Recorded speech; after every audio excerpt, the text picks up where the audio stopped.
Hola, bienvenidos y bienvenidas a un nuevo episodio de Ciclismo Evolutivo. Este episodio sí que es diferente a los demás y puede abrir una nueva etapa. Puede ser, como os decía, un desastre o puede ser algo que esté guay. Estoy aquí con 5 de los mejores investigadores españoles.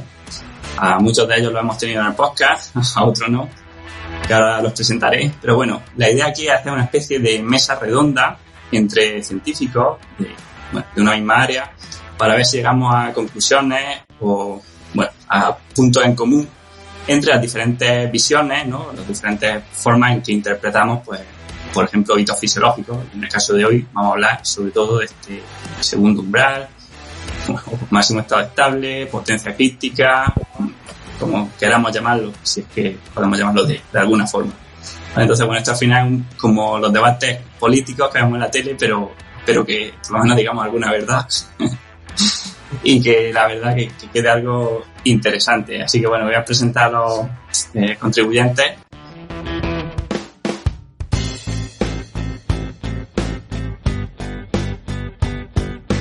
Vale, por un lado es la única persona que es nueva hoy, que es Ibai García Tabach, que trabaja en la Universidad de País Vasco, ¿no?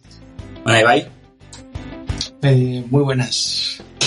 Vale, tenemos también a, vamos a decir por orden de aparición en la pantalla, a Aitor Altuna, Pablo Vázquez Justes, Juan Muria y Frederic Sabater. A los 4 ya lo hemos tenido en el podcast, pero bueno, creo que hoy podemos tratar de hacerlo de una forma mucho más integradora e interesante. Así que bueno, si os parece, vamos a empezar primero que cada uno tenga un poco de tiempo para explicarnos un poco de dónde viene, qué ha estudiado él en relación a este tema, su postura, su visión, y que, bueno, después ya daremos paso a algo de que sea un poco más de buscar las diferencias entre estas posturas, ¿no? Y a ver si podemos llegar a un punto de equilibrio. Entonces, si os parece, pues empezamos con Juan, que creo que es el más experto.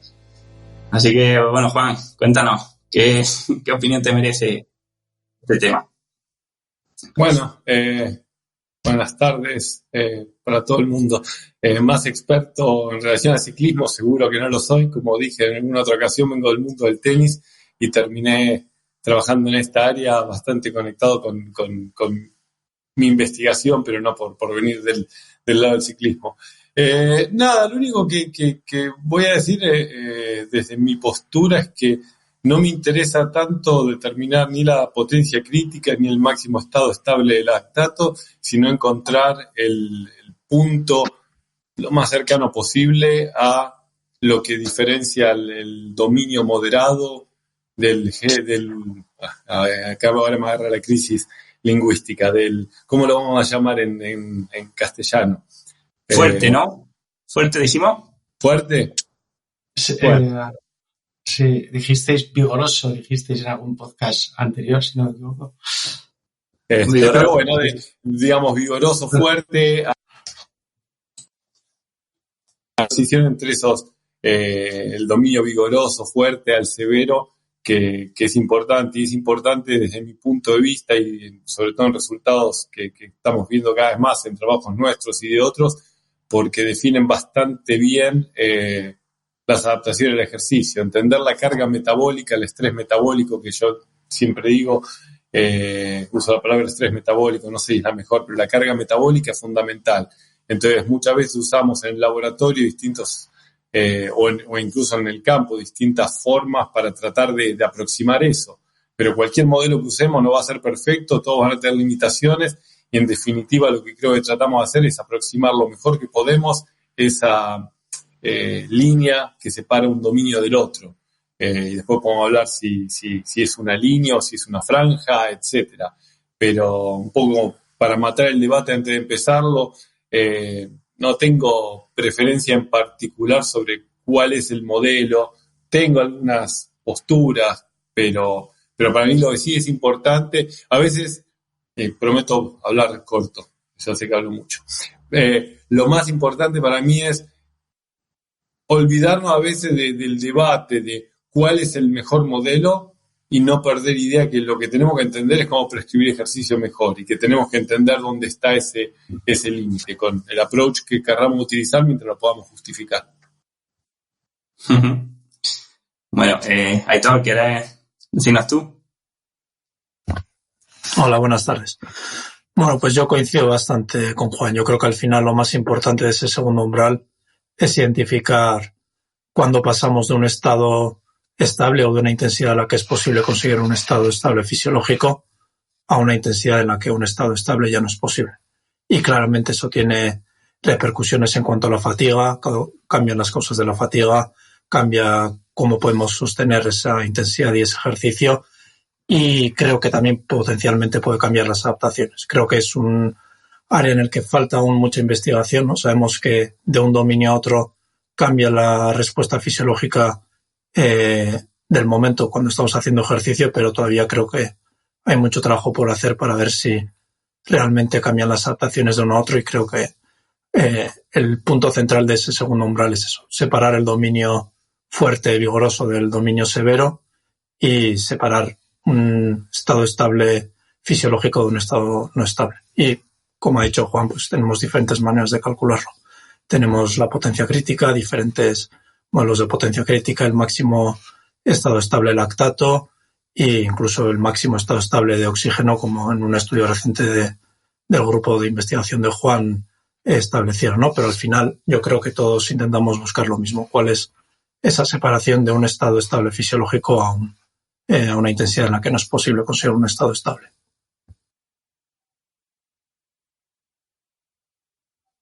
Sí, bueno, contigo hablamos en el episodio de toda la curva de potencia crítica.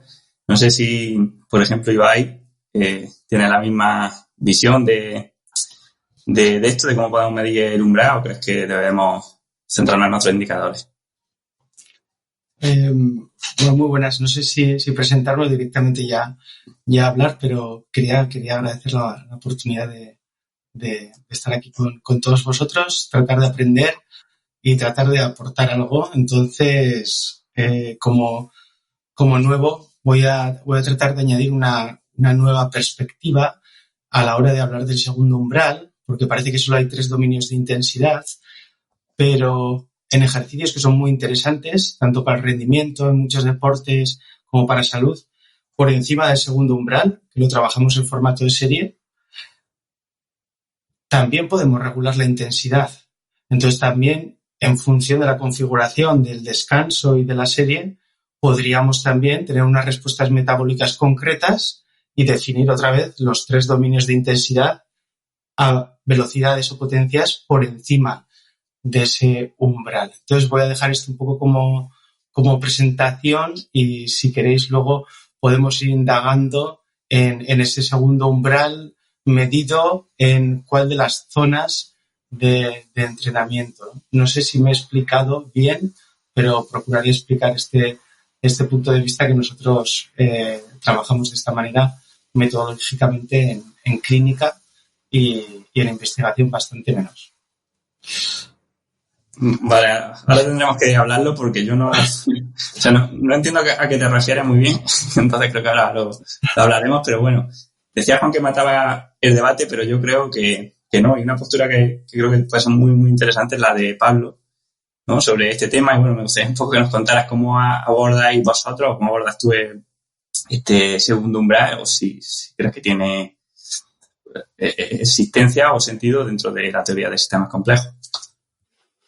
Bueno, en primer lugar, buenas tardes. Un placer estar otra vez aquí en el canal de podcast. Y bueno, es una pregunta que, claro, que como se suele decir, da para un podcast. Es bastante complicada de responder porque, bueno, yo seré un poco, creo que de los 4, quien dé una perspectiva un poquito más diferente, porque la manera que tenemos de estudiar, o como yo entiendo cómo funciona el sistema humano, el sistema fisiológico, no viene determinado por el comportamiento de una sola variable o de una sola, una sola variable, sino cómo esas variables evolucionan en el tiempo y cómo muchas de ellas interactúan entre ellas, a veces de forma estable, otras veces se desestabilizan, pero lo importante es ver cómo van cambiando a lo largo del tiempo, cómo van evolucionando a lo largo del tiempo.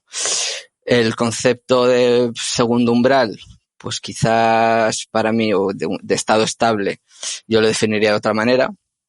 Definiría tanto estado como estable de esas dos palabras de forma diferente a como normalmente se definen desde la fisiología clásica o desde la fisiología, digamos, un poquito más que sigue el modelo bioenergético, que será ahora mismo el predominante.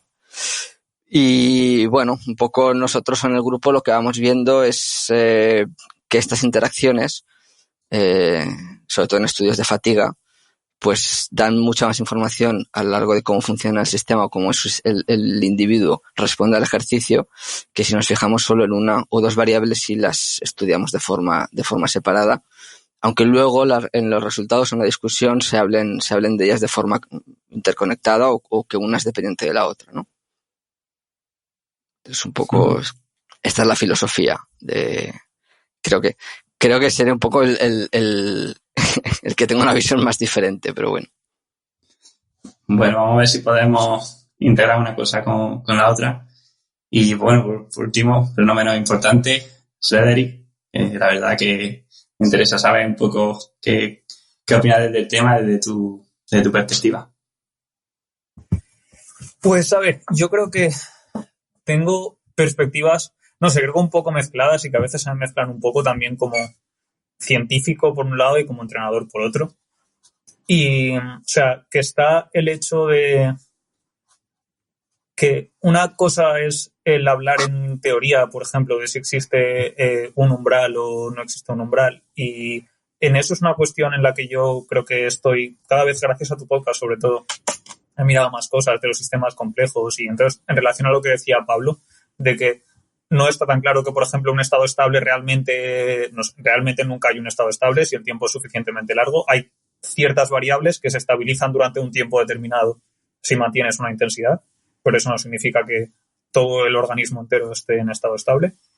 Y eso, entonces, desde el punto de vista teórico, en el que tenemos que pensar si es verdad que existe o no. Y luego, por otro lado, está la idea mía, que más o menos creo que es que tal vez el umbral no sea la única variable que tenemos que mirar, pero sí que parece que hay puntos donde esos saltos en lo que varía cada una de las variables, digamos el lactato o el consumo de oxígeno, hay puntos en los que el cambio es más agudo, más pronunciado. Entonces, a partir de ese punto, que puede no ser un punto y puede ser una franja, la cuestión está en si eso es importante para el entrenamiento y si nos puede ayudar con la prescripción del entrenamiento, porque pensamos que nos va a dar mejores adaptaciones o adaptaciones diferentes. Entonces, no sé si me he explicado muy bien. Creo que eso. Bueno, perfecto. Bueno, ya a partir de aquí es la guerra, así que cada uno que puede interrumpir cuando quiera, ¿vale? Si queréis levantar la mano, perfecto, si no, pues directamente.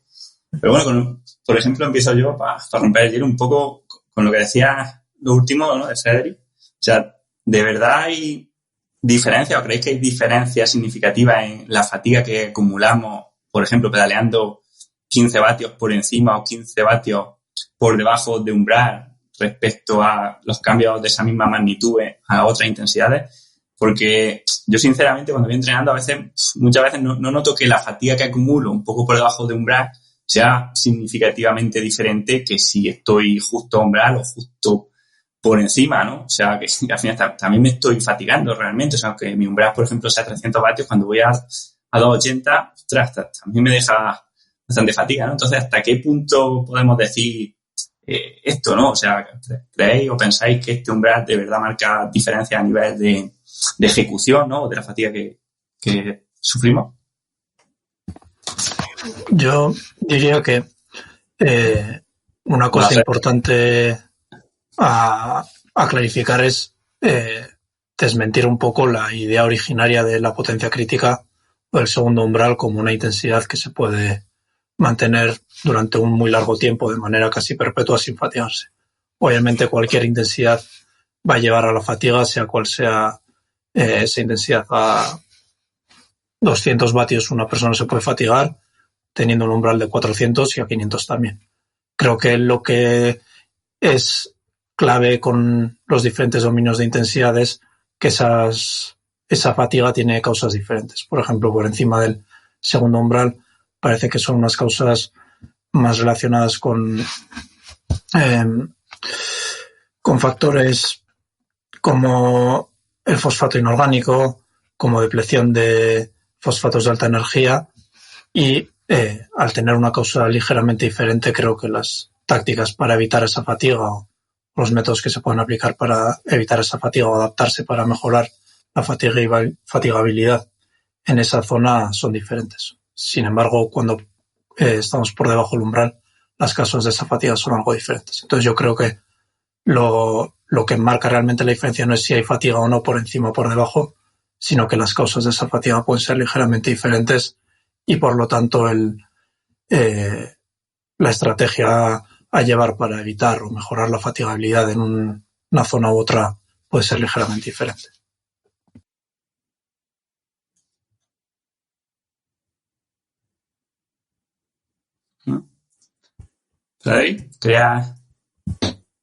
Sí, vale, voy yo. Yo creo que es una cosa, o sea, importante lo que ha dicho Aitor, hacer esta diferencia entre la definición clásica de la potencia crítica, pero decir ahí que, o sea, no solo sobre las causas, pero sino el ritmo al que aparece la fatiga o la magnitud de fatiga que se acumula en un cierto tiempo. Y de hecho, no solo en el segundo umbral, sino en el primer umbral, también hay como mínimo un estudio nuestro que muestra eso, que en el primer umbral, o sea, lo dije ya en el podcast anterior, pero de ir al 90% del umbral a pasar a ir al 110%, comparado con ir al 70% del primer umbral, la fatiga se acumula más rápido y, por ejemplo, entre ir al 70% y el 90% del umbral no había diferencias. Hicimos luego un test de V2 Max y entonces no había diferencias ni en el V2 Max ni en la potencia pico, pero en cambio, al pasar por encima del umbral al 110%, que era, o sea, para alguien que tuviera un umbral, o sea, si imaginamos 100 vatios, sería ir a 70 vatios, 90 o 110 vatios. Entonces, cuando iría a 100 vatios, creo que todo el mundo tenía más de esto, pero bueno, que yendo a 110 vatios, después de haber hecho la misma cantidad de trabajo, es decir, menos tiempo a más potencia, después de haber hecho esto, la fatiga era mayor, tanto con mediciones de fatiga neuromuscular, nosotros no medimos cuáles eran las causas de la fatiga en este caso, pero también lo vimos en que la potencia que podían conseguir luego en un test incremental era menor. Es decir, que algo está pasando que luego podemos hacer menos ejercicio. Y lo que pasa es eso, es desproporcionado comparado de ir al 70 al 90%, que aumentas ese 20% del umbral, pierdes un poco, pero no era significativo en este caso, y de ir del 90 al 110 pierdes mucho más. Que es la cuestión, es lo que decíamos antes de que lo que cambia es el ritmo de aparición de la fatiga. Si antes tenías fatiga después de, me lo voy a inventar, 1000 kilojulios, ahora después de 1000 kilojulios en un momento no tienes fatiga y en el otro momento sí, si pasas de una cierta intensidad. Entonces es lo que nos hace pensar, y todo esto en relación a la potencia crítica o lo que sea con el segundo umbral, está mucho más estudiado y mucho más medido de que es un umbral de fatiga que da fatiga, o sea, que te fatigas más rápido una vez pasas por ahí, y que lo que decía Aitor de las causas.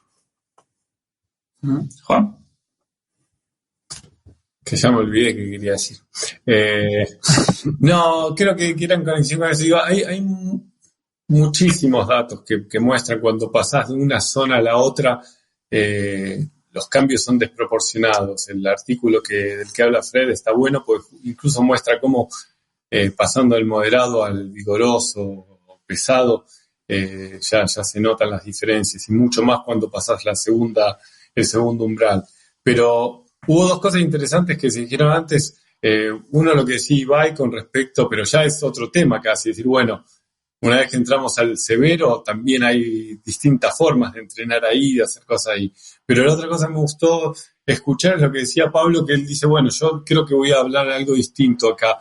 Pero me parece que en definitiva todos hablamos más o menos de lo mismo, a veces nos focalizamos en cosas distintas, pero no hay tanta diferencia. Esta idea de, bueno, ¿qué es el estado estable? ¿Cuánto dura? ¿En qué condiciones? ¿Estamos siempre exactamente igual desde un punto de vista nutricional? ¿Es la potencia crítica la misma después de media hora de trabajo que desde una hora de trabajo, y depende de lo que hayamos hecho de intensidad antes, etcétera? Entonces, son procesos mucho más dinámicos de lo que queremos aceptar. Y algo que yo aclaraba la otra vez,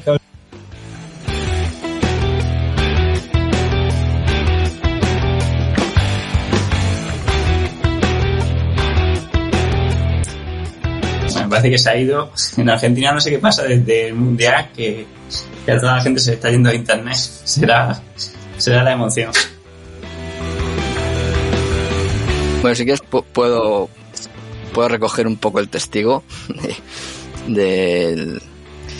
y bueno, sí que cuando estaba explicando Juan, sí que es verdad que muchas veces nos referimos a lo mismo con lenguaje diferente, porque muchas veces la propia, digamos, especificidad de la ciencia, la propia terminología de la ciencia hace que muchas veces seamos demasiado técnicos al querer expresarnos, y eso hace que muchas veces gente del mismo ámbito, porque entiendo que todos somos del mismo ámbito, tengamos diferencias de comunicación entre nosotros. Haya como una serie de barreras donde a veces hablamos quizá del mismo fenómeno, solo que a algunos le ponemos nombres diferentes, ¿no? Yo decía lo del tema del estado estable por cómo definimos o cómo se define desde la ciencia, de las teorías de la complejidad o desde la teoría de sistemas dinámicos, qué es un estado y qué es estable.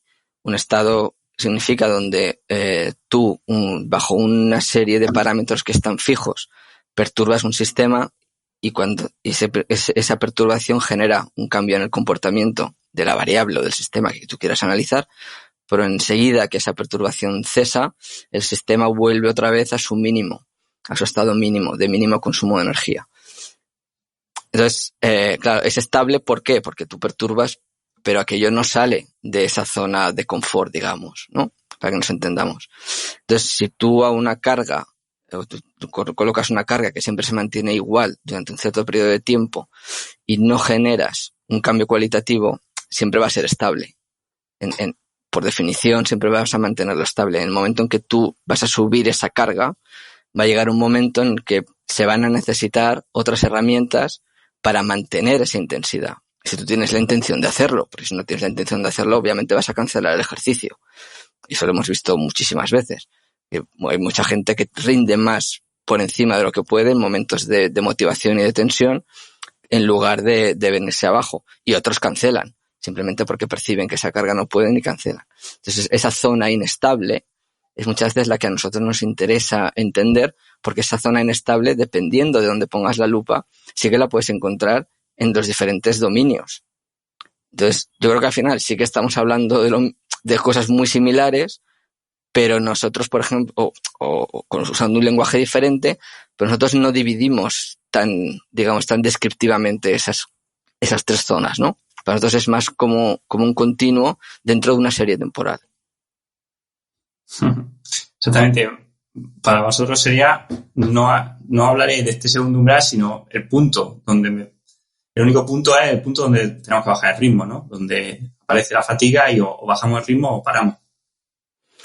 Sí, es decir, siempre hay puntos donde la intensidad del ejercicio se sigue subiendo. Otra cosa es que se mantenga siempre estable. Que tú digas, bueno, yo voy a pedalear siempre a 100 vatios. Si, como decía Aitor, si tú tienes el umbral a 400 vatios y pedaleas sobre 100, acabarás fatigándose, pero necesitas muchísimo tiempo para salir de esa zona estable, porque esa perturbación es pequeña para ti. Es decir, no vas a salir de tu zona de estabilidad, lo que también llamamos zona de confort. O sea, el sistema es suficientemente resiliente como para generar energía y volver otra vez en el momento, sobre todo, que cese esa perturbación, de volver a su estado normal, ¿no?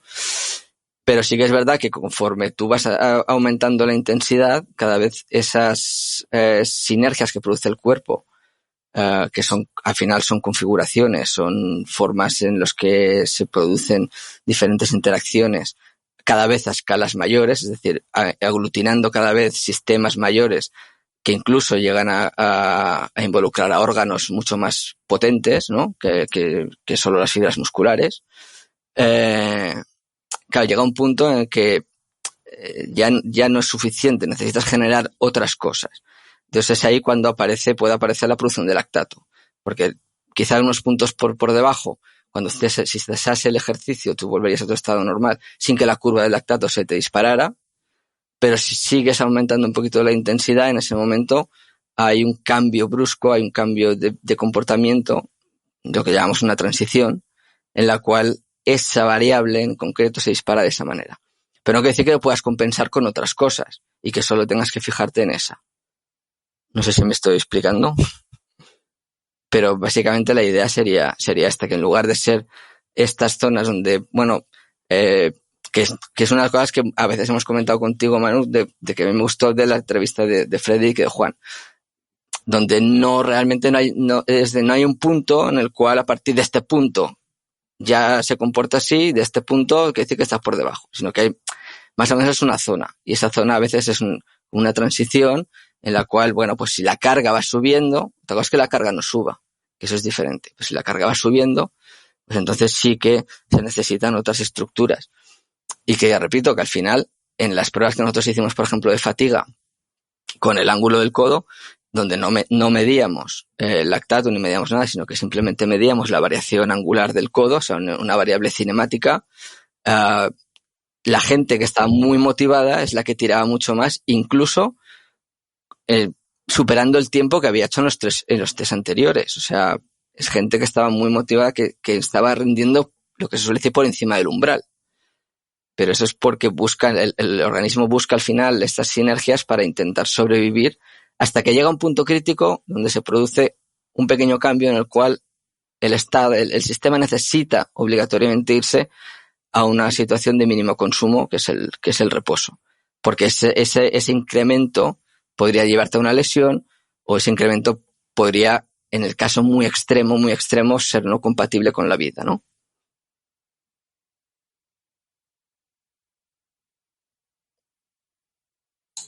Sí, entiendo que me toca, y voy a recoger también todas estas perspectivas últimas integradoras, donde creo que también hablamos de lo mismo, de diferentes enfoques, y obviamente en diferentes dominios los mecanismos de fatiga son diferentes. Lo que sí voy a añadir quizá es que, bueno, en ciclismo igual, midiendo el MLSS, tenemos un poco menos de experiencia. Sí que hemos participado en asesoramiento de equipos UCI Pro Tour top, pero ya sabéis que el MLSS o este segundo umbral bien medido quizá requieren de una metodología un poco más laboriosa.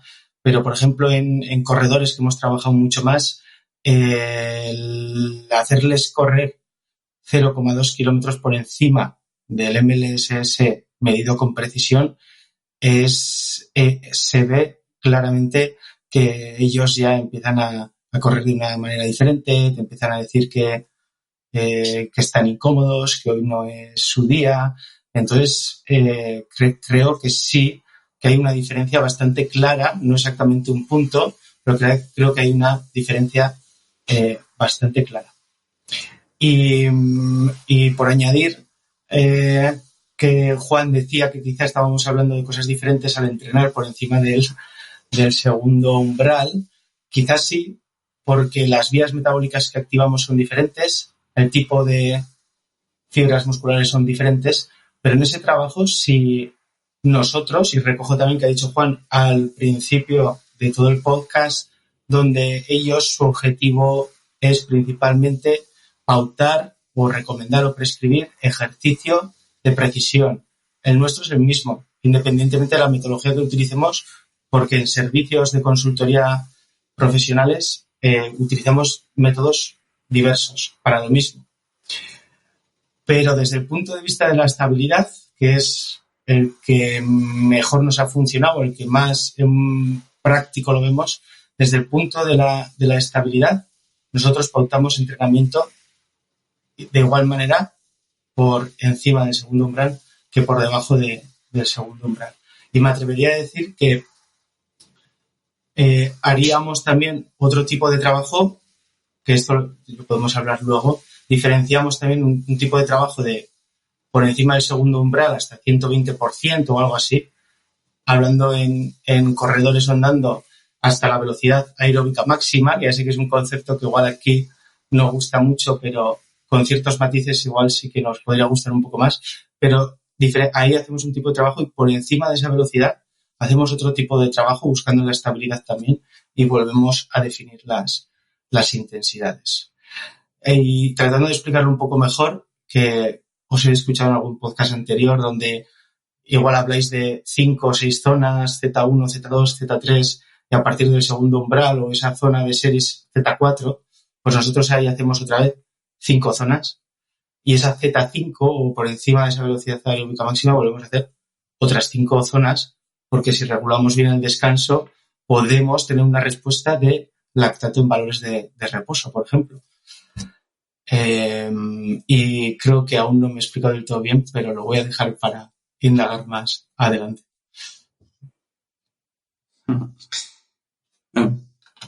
Con esto, con lo que dices y, por ejemplo, también con lo que decía Frederic, ¿no? Las diferentes respuestas por encima y por debajo de umbral. O sea, ¿hasta qué punto podemos decir que es por culpa del umbral o por culpa del carácter no lineal de la intensidad? O sea, de la fatiga respecto a la intensidad.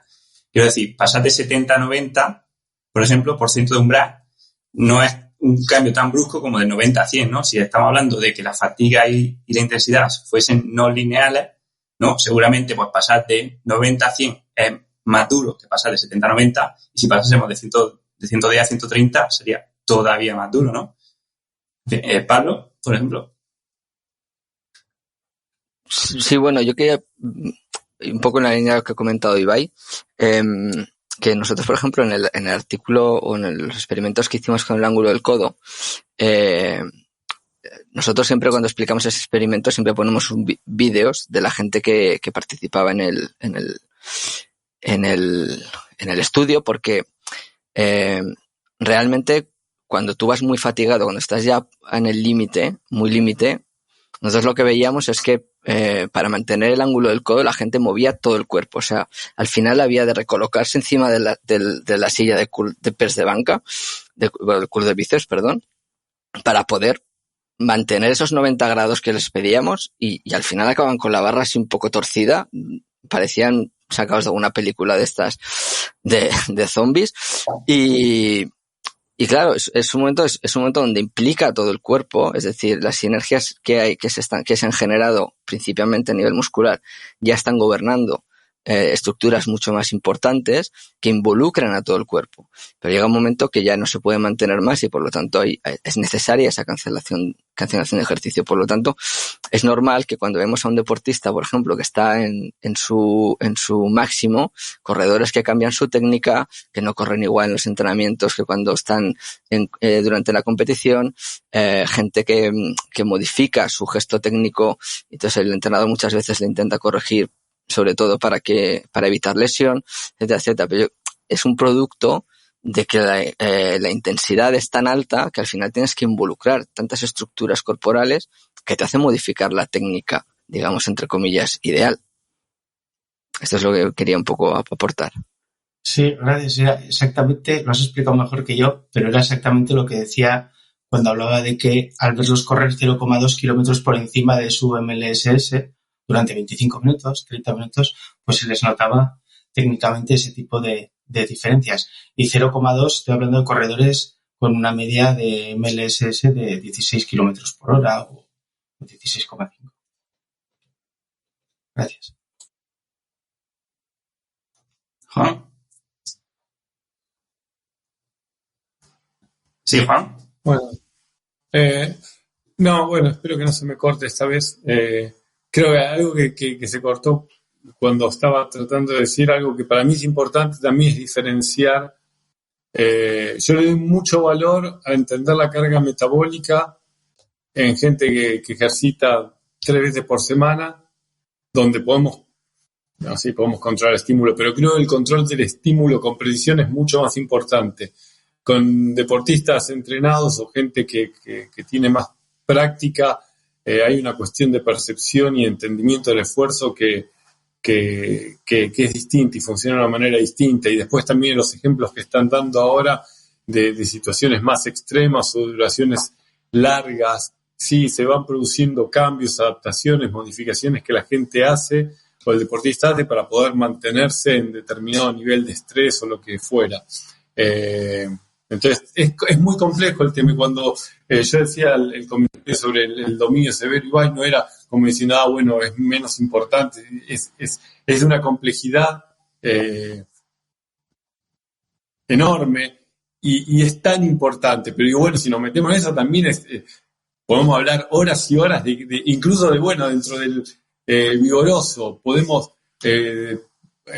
partirlo en distintas zonas también. Es muy, muy complejo.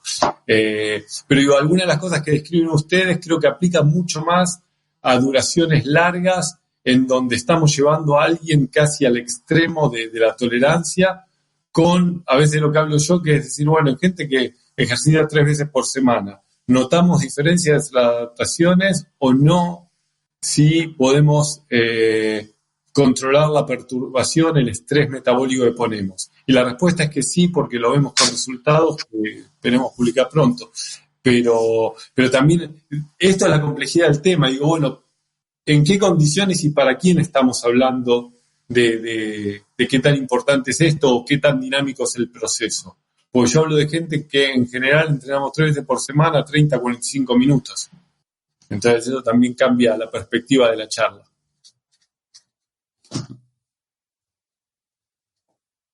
Frederic. Pero no se te escucha. Ahora, y yo quería ir, Manu, a la pregunta que has lanzado antes sobre que si es un cambio simplemente derivado de la no linearidad. Y lo que ocurre es que yo pienso que, o sea, también me lo planteo, si es el caso, ojalá pudiéramos haber hecho el estudio haciéndolo al 70, al 90, al 110, al 130, pero al final es lo que ocurre, que siempre intentamos dar un pasito más en nuestras interpretaciones de lo que nos dan los datos, pero a la vez tenemos muchos datos pasados, por ejemplo, que nos muestran que, o sea, no solo está la no linearidad del ejercicio, sino que también parece ser que tiene un efecto el pasar algunos puntos, porque entonces ocurren cambios, o sea, en que una cosa que era lineal deja de ser lineal, como es, por ejemplo, la aparición del componente lento del consumo de oxígeno. El componente lento del consumo de oxígeno, por otro lado, en duraciones en las que se mide. Nadie tiene a nadie 7 horas y a lo mejor después de 7 horas aparecía un componente lento del consumo de oxígeno, y de hecho hay un estudio que hizo mi director de tesis de 24 horas corriendo en cinta, o estudios que hemos hecho de 3 horas en cinta o en bici, y lo que ocurre es que tienes un aumento del consumo de oxígeno, pero no sabemos si hay una parte ahí de un componente lento que aparece después o es simplemente una pérdida de la economía. Entonces, pero en principio, cuando haces un ejercicio corto, un ejercicio de menos de 1 hora, en el dominio moderado no aparece el componente lento del consumo de oxígeno, y en el momento en que pasas de ahí aparece el componente lento. El coste en consumo de oxígeno por cada vatio aumenta un poco. O sea, si necesitas un poco más de oxígeno para ganar un vatio más de potencia. Entonces, estas cosas antes no cambiaban y ahora sí que cambian. Y esto es lo que nos da que pensar y nos hace pensar que no es simplemente que sea una curva que no es lineal, que es, no voy a decir si es exponencial o no, pero sea como sea, o si es una potencia. O sea, no conozco la función matemática que mejor se ajusta, pero parece ser que no es solo eso. Y aún así, esto es lo que parece ser ahora, pero también podría ser esto un problema de nuestros instrumentos de medida, que sí que sea en realidad una curva que esté definida por una función, sea como sea, pero que no sea una línea, y que la precisión de los instrumentos de medida no nos permita ver los cambios suficientemente pequeños cuando estamos en la parte que parece plana de la curva y luego aumente. Pero en general sí que parece ser que estos cambios se dan y que hay cambios relativamente bruscos. Pues, por ejemplo, el otro cambio clarísimo es la acumulación del lactato. El lactato que no se acumula por debajo del MLSS y que por encima del MLSS, hagas lo que hagas, si sigues, el lactato no deja de subir nunca. Bueno, cogiendo un poco lo que dice ahora de los modelados, creo que es una cosa en la que creo que estamos de acuerdo, de momento, es que al final decíamos que no hay un estado estable, ¿no? Y que por tanto no puede haber una asíntota, o sea, o la potencia crítica no podría ser una asíntota, ¿no? Pero bueno, aquí tenéis una serie de artículos, ¿no? Tanto Aitor como Ibai, uno a favor de la potencia crítica, ¿no? Como una medida, una curva hiperbólica. Luego hay también estudios o artículos que la ven como una ley de potencia. Entonces no sé qué opinión tenéis de estas dos, o sea, de estos dos modelajes de la curva, y un poco, pues, saber un poco vuestra visión de cada uno. ¿Aitor? Yo diría que a rasgos generales una ley de potencia se aproxima bastante bien a la curva de intensidad y tiempo. Si ponemos potencia-tiempo, si cogemos un gran abanico de duraciones, ¿no? Desde las duraciones más cortas, desde unos segundos, unos pocos minutos, hasta horas. Pero creo que cuando hilamos más fino, parece que la relación matemática entre intensidad y tiempo va cambiando ligeramente cuando cruzamos los dominios de intensidad. Por ejemplo, si cogemos el artículo de Puchovich sobre la modelización de la intensidad y tiempo, parece que la parte del dominio severo sería una relación hiperbólica, pero que luego a partir de ahí pasa a una relación logarítmico-lineal, lineal. Entonces, yo creo que a rasgos generales una ley de potencias se aproxima bastante bien a la relación que hay entre tiempo e intensidad, pero creo que cada dominio de intensidad tiene relaciones ligeramente diferentes, ¿no? Y como decía Frédéric, yo creo que cuando nos aproximamos o reducimos el abanico de tiempos que estamos modelizando, se dan ciertos cambios en los umbrales que cambian cuál es la relación matemática entre el tiempo e intensidad.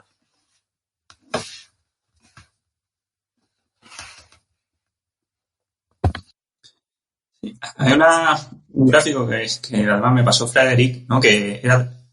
Bueno, Pablo primero.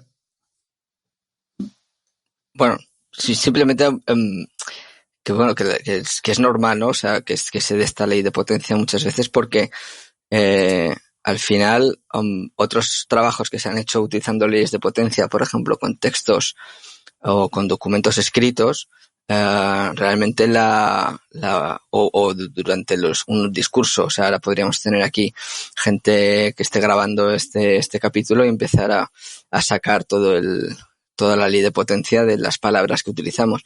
Las palabras que se repiten con mayor frecuencia, o sea, que tienen una densidad, una frecuencia mucho mayor, son aquellas que se repiten, más veces son más cortas. Sin embargo, las que son utilizadas pocas veces, que tienen mayor densidad, son las que son utilizadas muchas veces, son más largas y son pocas veces utilizadas. Entonces, estas distribuciones de ley de potencia se encuentran en la naturaleza, se encuentran muchísimos ejemplos. Por ejemplo, las cantidades de animales que hay o de seres vivos de tamaño microscópico son infinitamente mayores que las que hay de secuoyas, por ejemplo. Entonces, esta distribución es normal porque parece ser que es una ley que está muy instaurada dentro de la propia naturaleza. O sea, que es normal que cuando haces un ejercicio del tamaño que sea, esta distribución de potencias la encuentres. Sí. Es una ley universal, ¿no? Como la ley esta de Clever, ¿no? De que conforme aumenta el peso o el tamaño del animal, la necesidad calórica disminuía en 2/3, ¿no? Elevado a 2/3. ¿Qué estaba diciendo? Sí, que, claro, Frédéric hizo un gráfico, ¿no? Con los récords del mundo o sea, la velocidad de los récords del mundo de las Olimpiadas, ¿no? O sea, desde los 100 metros, 200, 400, 800, así hasta la media maratón y la maratón. Y ahí lo que veíamos al ponerles en ese gráfico es que no veíamos un cambio de tendencia cuando veíamos el gráfico en escala logarítmica, en el punto donde se supone que debería estar el segundo umbral, ¿no? En torno a una hora, en torno a media maratón, sino que la caída de potencia de la media maratón a la maratón no era significativamente menor que, por ejemplo, proporcionalmente la caída de potencia de la maratón a 10 kilómetros. No sé qué os parece eso, o si tiene alguna explicación. ¿Tú, Frédéric, qué dices? Yo levanto la mano para decir que quiero escuchar a Ibai, y ahora se ha ido Aitor, pero yo quiero escuchar a Aitor e Ibai hablando de esto. Sí, ya está Aitor de vuelta. Me imagino que hablaréis en el sentido de que hemos propuesto que quizá otra función pueda describir mejor dicha curva, pero antes de nada me gustaría comentar que nosotros tenemos una cosa buena y mala a la vez en este sentido, y es que nunca hemos utilizado o hemos medido, la hemos calculado, pero no hemos medido la velocidad crítica, vamos a decir, o la potencia crítica, el CP o el CS. Entonces, malo en el sentido de que no tenemos experiencia en ese aspecto más que en profundizar en el tema. Y por otro lado, esto tiene de bueno que en ese aspecto creo que tenemos la ventaja de que somos bastante objetivos en el tema. Ya he mencionado una de las cosas más importantes y es la descripción de la curva, la que hemos cuestionado y hemos propuesto otra. Y por otro lado también pues veíamos nosotros que independientemente de las marcas, en este caso que cogiéramos de los corredores top españoles o las marcas mundiales, veíamos que el cálculo siempre nos salía en torno al 95% de la última marca, es decir, de el trial o digamos el test más largo tomado en el modelo. Hemos recibido muchas más cartas que felicitaciones, pero en ninguna de ellas nos han mencionado que por qué no utilizar una sola duración, un solo test, un solo trial para determinar la potencia crítica o el CP o el CS. He resumido así un poco rápido nuestro punto de vista en la profundización de este tema y podríamos ir a los orígenes también o podemos, si queréis, debatir un poco más en eso, pero seguimos, a pesar de que hemos profundizado en eso, seguimos utilizando otras metodologías para pautar entrenamiento en diferentes espectros o en diferentes dominios de intensidad. No sé si me he explayado lo suficiente o si tenéis alguna duda antes de un punto de vista, pues encantado de seguir charlando, obviamente. Sí, Aitor, no sé si has escuchado la pregunta o te ha dado tiempo a... Sí. Yo diría, con la curva que has comentado de Frederick y luego también en el artículo de Ibai, cuando hacían el análisis de récords del mundo, creo que un problema fundamental en esos dos análisis es que estamos cogiendo marcas de diferentes personas. Entonces no estamos usando una propiedad que es aplicable a cada persona, al menos teóricamente, ¿no? La potencia crítica podríamos decir que toda persona tiene una curva de potencia crítica si llegamos al acuerdo de que la potencia crítica es una cualidad real o al menos que representa fenómenos fisiológicos reales. Pero claro, no podemos aplicar un atributo de un individuo a una especie entera. Es decir, yo tengo una curva de potencia crítica, pero toda la humanidad junta no tiene una curva de potencia crítica porque es una cualidad del individuo y no de una especie. Entonces, creo que ese puede ser un problema y que aplicar los valores de diferentes personas, diferentes atletas, para sacar la curva de potencia crítica puede llevar o la curva de intensidad-tiempo puede llevar a una relación de intensidad-tiempo que no sea realmente la que suele demostrar una persona individual, ya que la persona que corre 100 metros y la que corre un maratón tiene cualidades fisiológicas muy distintas y la persona que hace una maratón no va a tener la misma caída en la curva que una persona que hace 100 metros. Entonces creo que ahí puede haber unos problemas.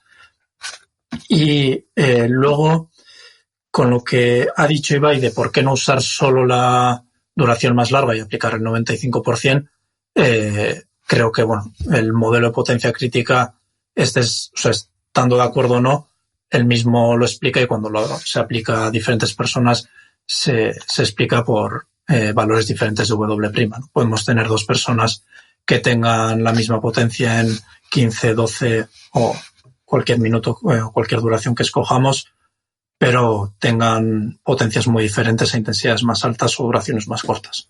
Lo que haría que usando 15 minutos, el 95% de 15 minutos, una persona sobreestimaría la potencia crítica y en otra podría subestimarla.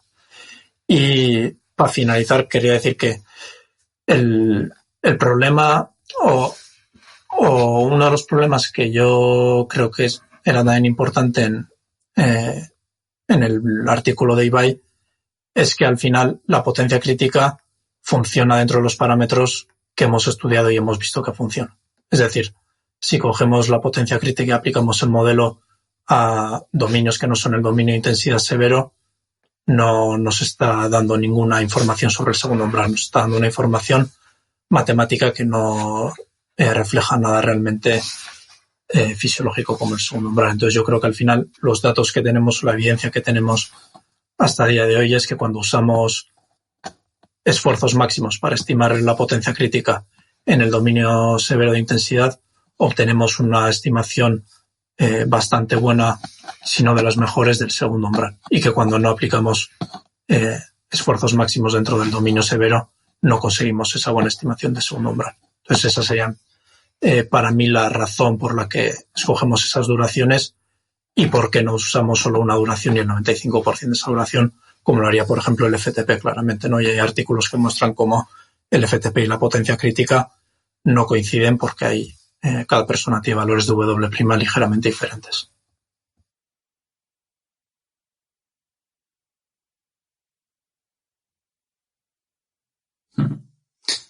Frederic.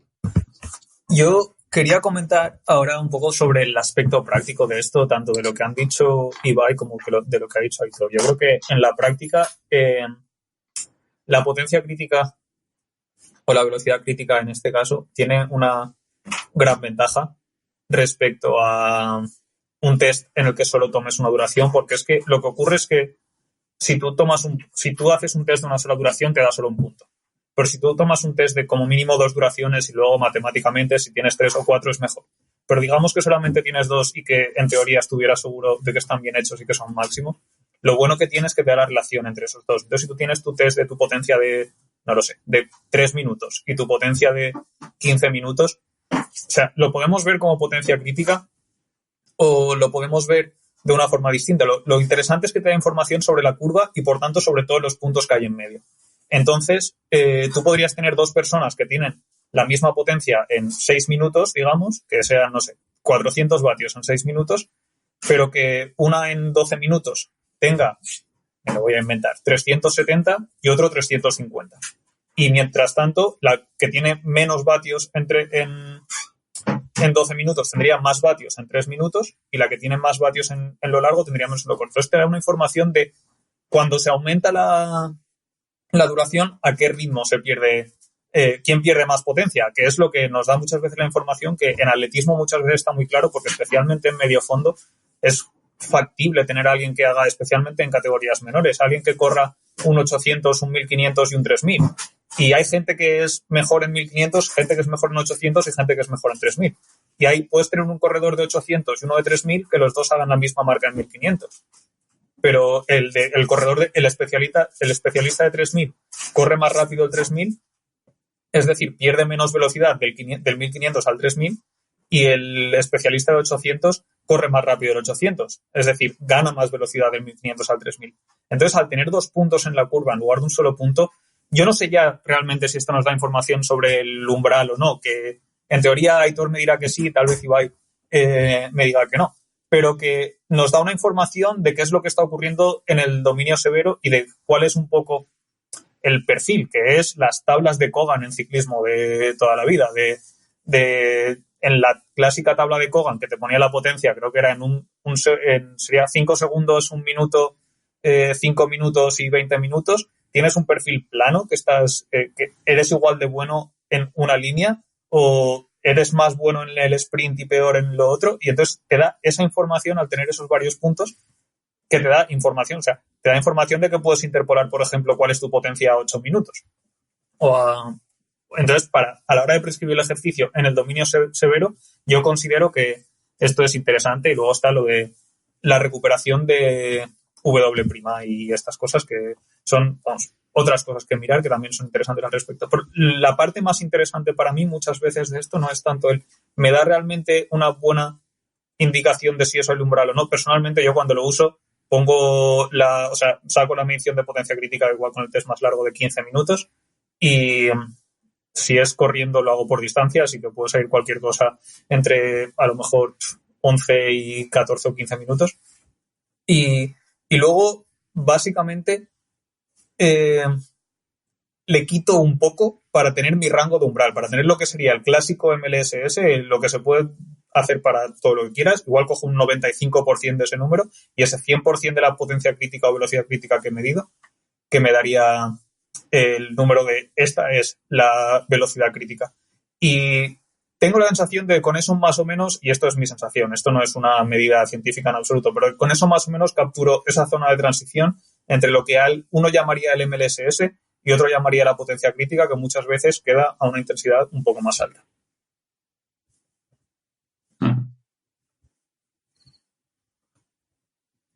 ¿Sí, Ibai? Sí, gracias. Nuevamente de acuerdo con todos y resaltar que ahora Fred pues tenía razón, y de hecho una de las críticas era en una de las cartas al editor, la última si no recuerdo bien, era precisamente esa, y era que algunos corredores corrían a una velocidad más rápida el 5000 que el 3000. Entonces decimos, bueno, pues quitamos el 3000 y otra vez estaba el mismo porcentaje de esa velocidad de la distancia más larga. Bueno, pues entonces estimamos el 3000 teniendo en cuenta las demás marcas, usando la clasificación de la IAF, de la Federación Internacional de Atletismo, y nos volvía a ocurrir lo mismo. Entonces tampoco yo, al igual que Juan, no quiero defender ninguna postura ni otra metodología. Cada metodología tiene sus limitaciones, pero hay que conocerlas muy bien a la hora de aplicar, porque estás asumiendo esas limitaciones. Entonces yo voy a lanzar una pregunta, un ejemplo. Vamos a poner un ejemplo. Y otra vez en velocidad, porque me parece más aplicable, como también antes decía Juan, a otras poblaciones, porque lo podemos aplicar andando, porque igual un EPOC severo ya sentado está incluso entrenando. Entonces voy a hablar en velocidades. Y si hacemos series, digamos, por ejemplo, que hablábamos antes de porcentajes por encima de ese segundo umbral, vamos a decir a 120% del MLSS o del CS, y hiciéramos 15 segundos con un minuto de descanso a esa velocidad, seguramente tengamos una respuesta de lactato a lo largo de 30 minutos como en valores de reposo.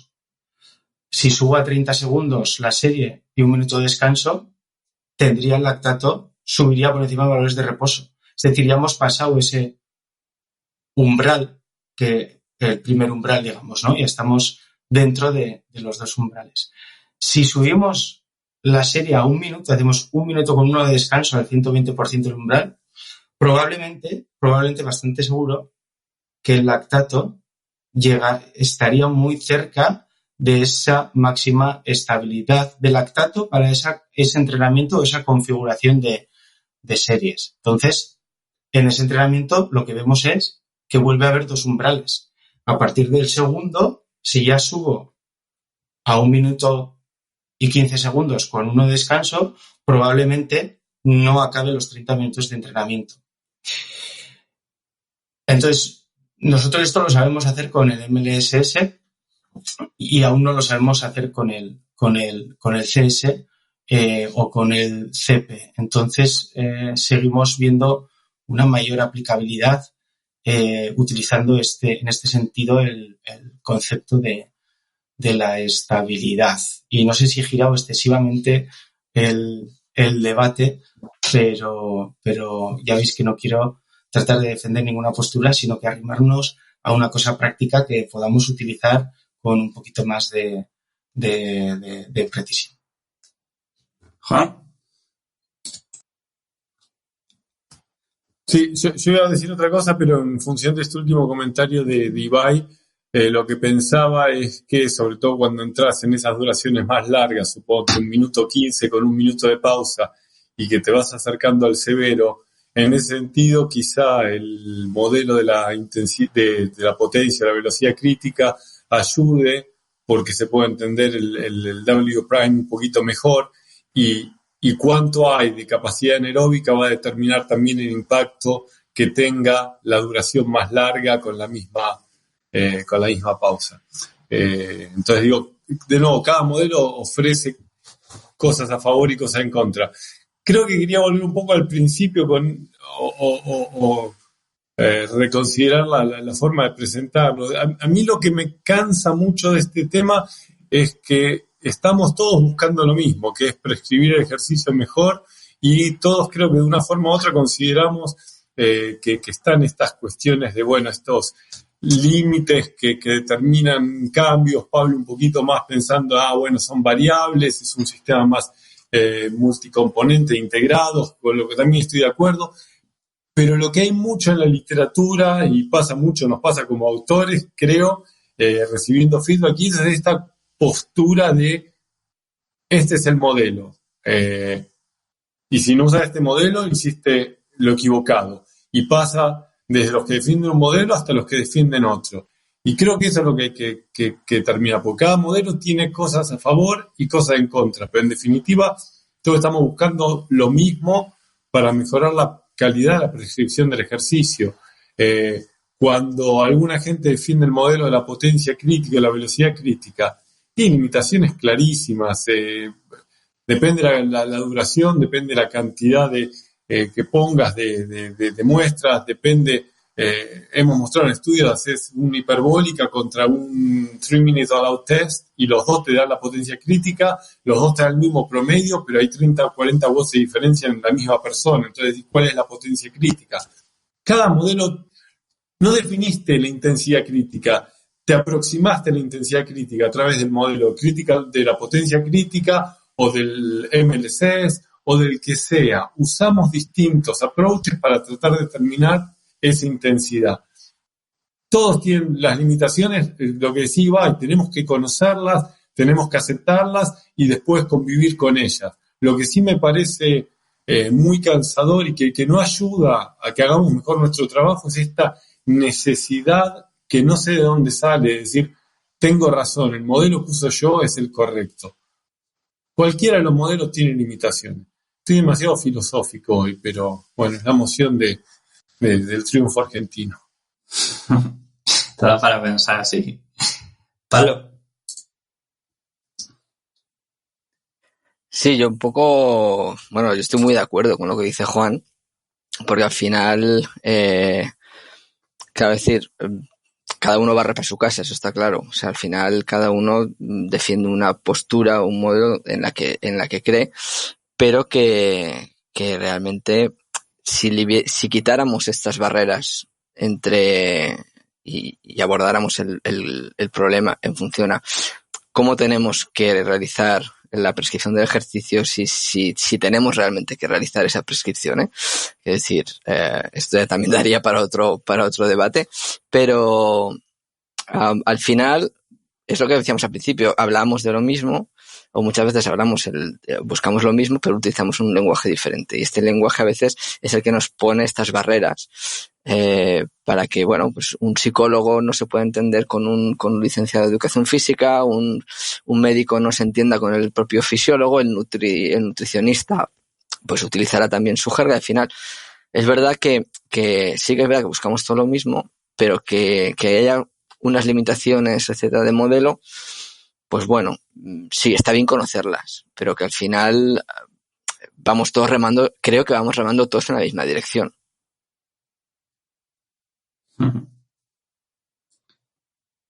Vale, creo que está. Sí, Frederic. Yo quería comentar aquí que tengo la sensación de que estoy de acuerdo, pero respecto a lo que dice Juan, creo que es verdad que hay ocasiones en las que hay gente que publica papers, pues por ejemplo, no sé si serán las cartas al editor del artículo de Ibai, yo por ejemplo no lo he leído, pero sí son, que hay muchas veces que en la ciencia nos atacamos o unos autores atacan a otros. Yo creo que por ahora no atacaba a nadie, por ahora. Pero que sí que es verdad que nos atacamos y que muchas veces estamos remando aunque estemos todos remando en la misma dirección. Y yo una cosa que pienso, y es una cosa que a Juan se la he contado una vez, y creo que una vez también se lo dije a Manu, que a mí me gustaría ver que, o sea, la sensación que tenía yo muchas veces entre el debate del MLSS y la potencia crítica, yo pensaba, ¿por qué Juan y el grupo de Exeter, sobre todo? Pero igual que es el grupo de Exeter, podría ser el grupo de Kent, con Aitor. Entonces, ¿por qué estos dos grupos no se intercambian estudiantes de doctorado o se intercambian postdocs y hacen un estudio que sea el mismo estudio en los dos sitios. O en este caso podría ser Ibai con Aitor. Mientras estamos aquí hablando, he escrito cómo podríamos, pues, no sé, cosas que cada uno de nosotros en la forma en la que investiga podría hacer una cosa de lo que hacen los otros para ver qué ocurre en ese caso y ver hasta cuándo se pueden juntar y unir y por qué no ocurren esas colaboraciones en lugar de ponernos a discutir unos con otros y decir eso de el grupo de Aitor, por ejemplo, con el grupo de Ibai, decir, vale, nosotros estamos a favor de la potencia crítica y vosotros estáis en contra. ¿Por qué no nos juntamos, diseñamos un estudio juntos a la vez y lo hacemos? Y, por supuesto, todo esto es muy complicado y hace falta dinero y 1000 historias. Pero esta sensación de decir, no sé, de que casi nos insultamos escribiendo papers, pero que tal vez deberíamos, creo que esto es fantástico, este tipo de conversación, porque nos podemos juntar y decir, uy, si en realidad no pensamos tan diferente, que es, luego también lo que pasa es que hay que escribir papers, que de algo habrá que comer. Sí, Juan quería hablar, pero yo déjame decirte que yo personalmente no veo mal que haya discusiones, ¿no? O sea, y nunca, dentro de las que podamos tener o las que habéis tenido en el ámbito académico, nunca son discusiones personales, ¿no? Sino simplemente, oye, pues este modelo no me gusta, ¿no? Pero es verdad que muchas veces no es que no estemos de acuerdo, ¿no? O que no estéis de acuerdo, sino que simplemente lo estáis viendo por sitios diferentes, ¿no? Hablamos en nuestro episodio de esto de entrenamiento polarizado, ¿no? De si es adecuado o si no es adecuado, ¿no? O sea, al final salieron ahí dos papers y claro, al final tenían la misma perspectiva o estaban de acuerdo, pero lo veían desde sitios distintos, ¿no? Bueno, y así, Juan, te dejo que me digas. No, quería agregar a lo que decía Fred, un poco decir, bueno, en definitiva, nosotros un poco hicimos eso con un trabajo que hizo Danilo, comparando metodologías, y en muchos de los trabajos que hacemos, a mí, en algunos aspectos, desde un punto fisiológico, me gusta más el modelo del MLSS porque siento que tengo algún anclaje fisiológico. Nada más que eso, con las limitaciones que tiene. Pero muchas veces arrancamos desde la potencia crítica. Pero incluso internamente entre los grupos. Yo, si mirás mis contribuciones a la literatura científica hasta hace 5, 6, 7 años, no quedó haber publicado un paper en el tema de la intensidad crítica. Fue un poco una cuestión de necesidad y casualidad que me llevó a eso y después se generó un grupo de estudiantes que les interesaba el tema y, claro, se identifica conmigo como yo tengo una postura. Y yo no sé si tengo una postura. La postura es, viene un estudiante a trabajar en mi laboratorio y bueno, ¿qué queremos hacer? Vamos. Y le damos para adelante. Y bueno, vos conocés a Danilo bastante bien y hemos tenido conversaciones. Es más, muchas veces publicamos cosas que le digo, mira, yo no estoy de acuerdo conceptualmente con esto, pero es tu trabajo. Y allá vamos. Y digo, no, hay muchos desacuerdos internos en detalles, pero en definitiva decir, bueno, estos son los datos, este es el trabajo, lo ponemos ahí, que se interprete como quiera, pero sí siento que hay muchas veces necesidad de tener razón en cosas. Y a mí, ya la verdad, no creo que no nos ayuda. Y justamente estamos hablando de estas cosas, le arruinamos el capítulo a Manuel, porque él creo que estaba buscando algo que venda más, peleas, discusiones terribles, y estamos acá, somos todos amigos, parece. Sí, la verdad que eso está siendo un desastre, ¿eh? Hay que dar caña. Pablo, ¿querías decir? Sí, yo quería en ese sentido recomendar un artículo de Robert Ristovsky, que es, fue mi director de tesis, ha sido el director de tesis, yo creo que de la mayoría de los miembros del grupo de Complex Systems in Sport, donde él expone claramente que, se ve a través de varios datos y tal, estas barreras, si utilizáramos principios y conceptos que son comunes a muchísimas ciencias, pero que cada ciencia lo nombra de una manera diferente, esos principios y esos conceptos, las barreras entre lenguas claramente desaparecen y la cercanía entre disciplinas cada vez podría ser muchísimo mayor. Entonces, desde ese paper se propone que las metodologías tanto de enseñanza como de entrenamiento, etcétera, tengan un carácter transversal en lugar de un carácter multidisciplinar, en el cual se intente buscar ese lenguaje común que nosotros, claro, obviamente proponemos a través de la teoría de sistemas complejos, porque son teorías o son conceptos que se encuentran en diferentes escalas, es decir, lo puedes encontrar desde escalas celulares hasta escalas sociales, en las cuales, bueno, pues son comunes, estos conceptos son comunes, estos principios son comunes y explican lo que otras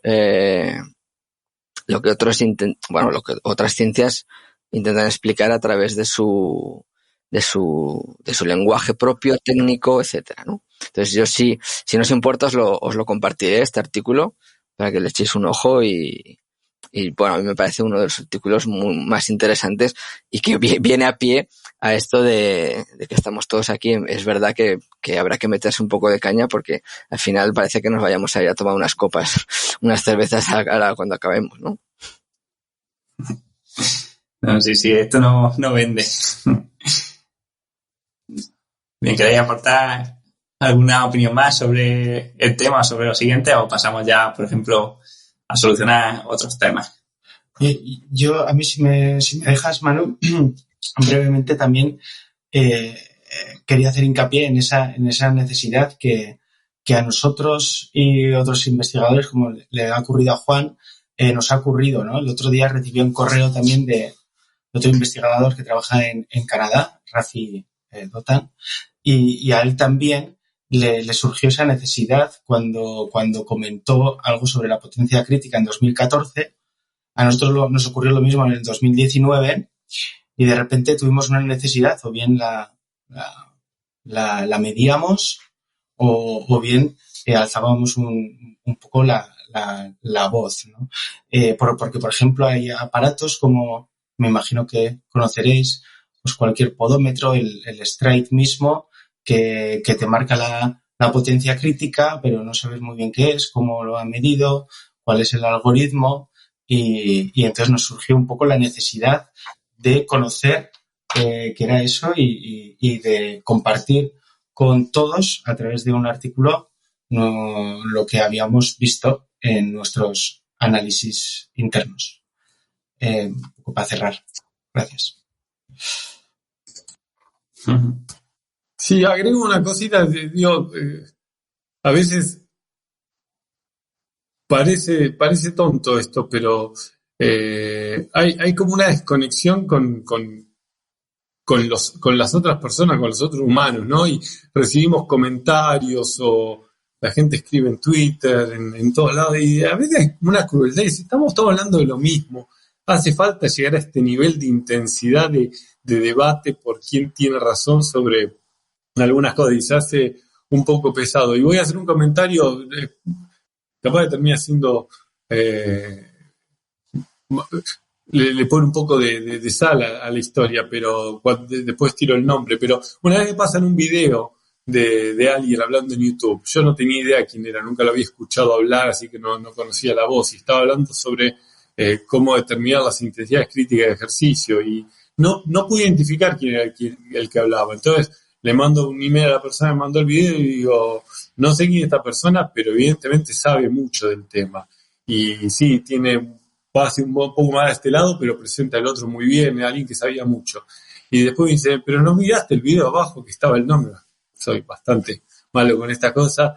Y me dice, era Mark Burnley.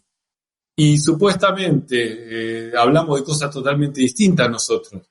Pero no, porque cuando yo doy mis clases hablo de ambas cosas y las presento de la manera más equilibrada posible y digo por qué dijo esto. Y yo veía este video y este hombre no es que defendía una cosa a morir y defenestraba a los demás. Entonces, en el discurso tenemos esta charla y estamos todos más o menos hablando de lo mismo. Ves otras presentaciones en otro lugar y parece que hay más acuerdo, pero se generan ciertos espacios, y creo que tiene que ver más con las publicaciones o con ciertas pequeños recovecos académicos donde parece que es una batalla, una guerra a muerte, pero después no ves animosidad en otros contextos. Entonces, esa es la parte que de nuevo, la corto acá, pero insisto, tendríamos que aflojar un poco, porque en definitiva después nos perdemos de lo que es importante. Para mí no es importante si es el estado estable máximo de lactato o la velocidad o potencia crítica.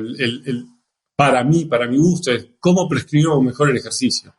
Y que capaz ninguno de esos dos son los que nos ayudan tampoco. Pero el debate pasa por otro lado. Perdón, Manuel, pasemos al próximo tema. No sé si Frederick tiene... Yo ahí quería decir que, hilando un poco esto, porque es que además creo que al final estará bastante de acuerdo también un poco Pablo, que Juan tiene un estudio que no estoy seguro ahora de quién es el primer autor, si Danilo o Felipe, en el que lo menciona en el otro podcast que hicimos y que dice que le preguntaron a la gente cuál es la potencia que puedes aguantar un buen rato y que básicamente clavaron su MLSS. O sea, y que lo hicieron por su percepción. Les dijeron, vale, prueba esto. Ahora un poco más, ahora un poco menos. ¿Crees que puedes aguantar esto? Vale. Que entonces, al final, estamos aquí intentando hilar súper fino para algo, para podemos medir esto, y igual el error que tenemos midiendo lo que sea es peor que al final lo que Juan encontró en un artículo que le salía el mismo, le salía el MLSS, si ponían tal. O sea, si diciéndoles, elige la potencia que puedes aguantar un buen rato. Y eran gente que tenían experiencia, pero no eran profesionales. O sea, eran ciclistas como la mayor parte de gente que escuchará este podcast. Y eso yo creo que Pablo al final estará de acuerdo que dirá, ves, si es que tenemos la capacidad de integrar toda la complejidad y tomar la decisión para decir, vale, este es lo que tenemos, lo que podemos aguantar o no. Y que a la hora de prescribir el entrenamiento, una cosa es la gente como a la que se refiere Juan, gente que entrena 3 días a la semana, a la que va a un sitio y le tienes que poner una prescripción porque, por ejemplo, en la clínica.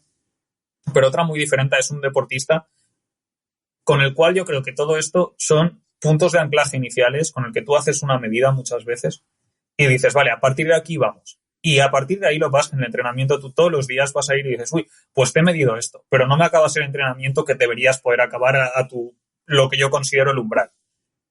Y si no eres capaz de acabarlo es que me he pasado un poco. Y a partir de ahí ajustas y sirve para que el deportista aprenda cuáles son sus sensaciones respecto a esta potencia, en este caso. Entonces, vale, si esta es mi potencia, pues yo aprendo cómo me siento así para que luego no me haga falta la potencia.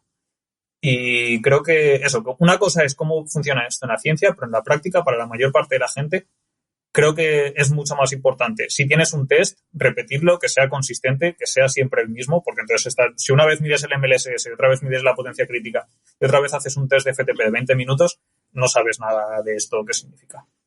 Pero si tienes un test consistente, que es posible que incluso decir, haz 30 minutos a la intensidad que tú crees que es tu umbral, tapándote la potencia sin mirarla, es que igual eso es un test suficiente.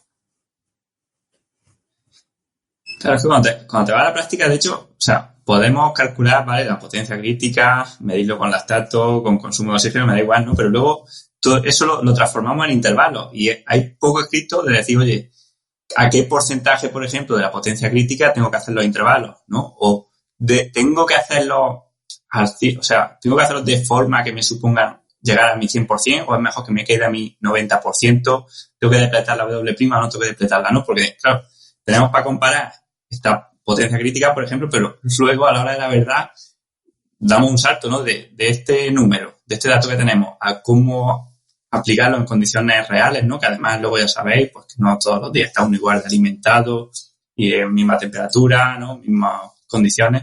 Entonces, claro, esto no sé cómo lo veis. Yo voy a decir esto nada más con datos preliminares, eso usar un porcentaje por arriba de la intensidad crítica no nos funciona tan bien como yo creía que debería funcionar.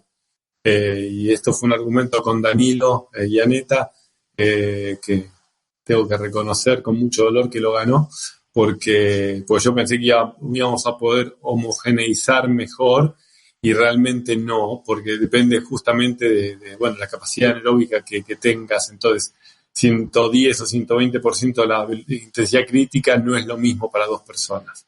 Pero bueno, me gustaría igual testearlo. A mí me gusta la cuestión práctica y ver qué pasa. Y ver, está bien, no es perfecto, pero con cuánto margen, porque capaz que le andamos bastante más cerca de lo que creemos y puede funcionar. Pero Ibai probablemente tenga datos de su experiencia o juntados o algún otro y pueda comentar más, pero eso es algo que me gustaría aprender más o entender más.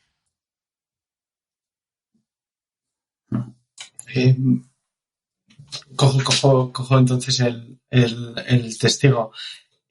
Nosotros sí tenemos, incluso mediciones en yo mismo, ¿no? Pero también en otro tipo de deportistas en porcentaje del MLSS, como he dicho antes, que he hecho un ejemplo, y por eso que más o menos pues nos hacemos una idea de, en unos ejercicios modelos, de unas configuraciones concretas, qué respuestas puede haber, que si queréis luego pues podemos hablar de algún ejemplo o de otro, ¿no? Pues al 110%, que podría ser más o menos el 83% de la velocidad aeróbica máxima, o al 120, que podría ser el 90%, o igual incluso por encima de ese 100% de la velocidad aeróbica máxima, que serían ya otro tipo de ejercicio, ¿no? Porque diferenciamos como tres: capacidad aeróbica, trabajo continuo, por debajo del MLSS; potencia aeróbica, entre el 75 y 100% de la capacidad aeróbica máxima, donde ya hay unas vías metabólicas que se empiezan a activar un poquito más, otro tipo de fibras musculares y de intermedias; y luego por encima de ese 100%, donde ya las series serían segundos y los descansos obviamente más largos, ¿no? Pues otra gente le llamará este entrenamiento de velocidad. Para nosotros todo es el espectro de resistencia aeróbica, de potencia aeróbica o de resistencia anaeróbica. Pero si me permitís, antes de indagar más en esto, se me ha quedado una pregunta por curiosidad anterior, porque estaba yo pensando en cuando hacía yo evaluaciones a ciclistas profesionales, donde nos costaba muchísimo conseguir que hicieran un test máximo, incrementar muchísimo. Y igual lo lográbamos en alguno recién fichado, que acababa de subir, o bueno, luego a los años, cuando llegó el equipo de chicas, igual las chicas en los primeros años también el equipo femenino. Entonces, quería preguntaros, vosotros que controláis más, ¿es sencillo medir bien un test máximo de 15 minutos para poder determinar la potencia crítica? ¿Lo habéis medido en un ciclista profesional? ¿Es más o menos complicado? ¿Es igual de aplicable? Es ya por curiosidad desde mi ignorancia. Ya os he dicho al principio que sabemos muy poco de esto, y de otras muchas cosas. De resistencia sabemos 2 cositas en profundidad y poco más. Bueno, si quieres respondo yo mientras lo pensáis. ¿Quién responde el siguiente? Yo sí que lo he hecho no de 15 minutos, ¿no? Pero bueno, al final uno hace test máximo entrenando, no muy a menudo, porque intento que sea lo mínimo posible, ¿no? Pero bueno, es verdad que sí que a veces pues tienes que hacer cada 2 o 3 meses un test, que no tiene por qué ser de 15, y eso tiene mucho margen de error, ¿eh? O sea, al final ves que el deportista, en función de la motivación que tenga ese día, o sea, puede haber ocasiones donde sabes que está claramente menos en forma, ¿no? Porque no está saliendo bien en las carreras, porque estamos al principio del año, pero coge esa subida con mucha fuerza, también mentalmente, muchas veces, como tenemos las expectativas bajas, hace que vea que los vatios están siendo más altos de lo que se esperaba, entonces se va creciendo, ¿no? Y sí que ves que hay veces que está más fuerte el deportista y el test sale peor, porque no se motiva tanto, ¿no?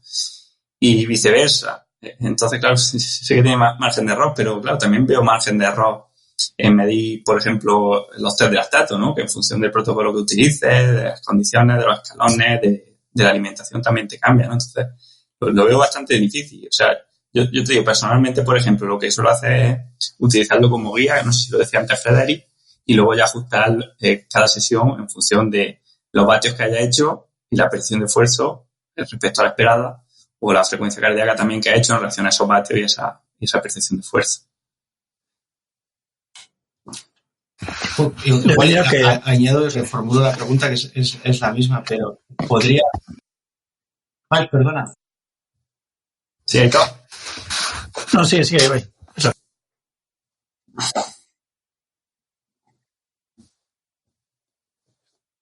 Espera, que no se te escucha. Yo diría que al principio es complicado. Las primeras veces, igual el primer test o el segundo test, a veces no salen muy precisos, ves que los números no cuadran mucho, márgenes de errores muy grandes, y yo creo que después de que hacen un test o dos ya normalmente se habitúan, tienen una mejor idea de cómo andan más o menos en esas intensidades y los hacen mejor, pero sí que es verdad que al principio suele ser más complicado.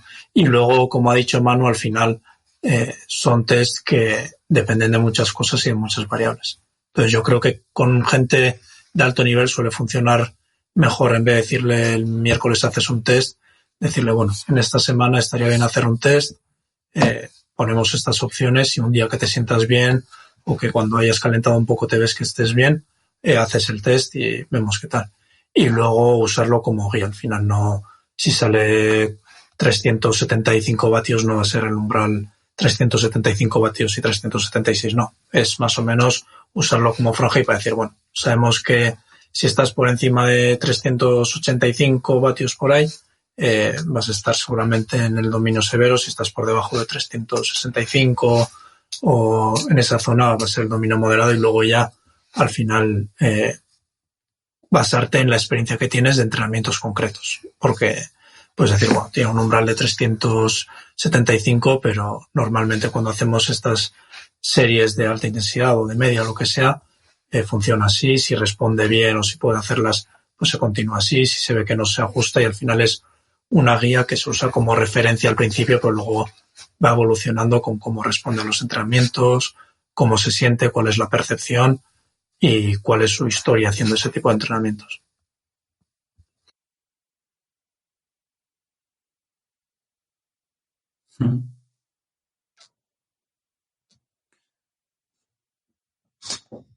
Bueno, la verdad que está bien que hayas lanzado la pregunta porque es un poco más práctica, ¿no? Vamos, a mí me está encantando la charla y teneros, pero es verdad que los oyentes seguramente, pues la mayoría en el tema de la potencia crítica no lo hayan entendido también, ¿no? No les guste tanto y esto, a ser más práctico, es verdad que puede encajarles más. Cedric. Yo, Ibai, te quería preguntar que clarificaras un poco la pregunta. O sea, el problema que teníais era en decirle al ciclista tienes que hacer un test máximo y el ciclista te decía no quiero, o era que el ciclista salía y hacía los 10 minutos decía no tengo un buen día, paro, y no daba el máximo de verdad.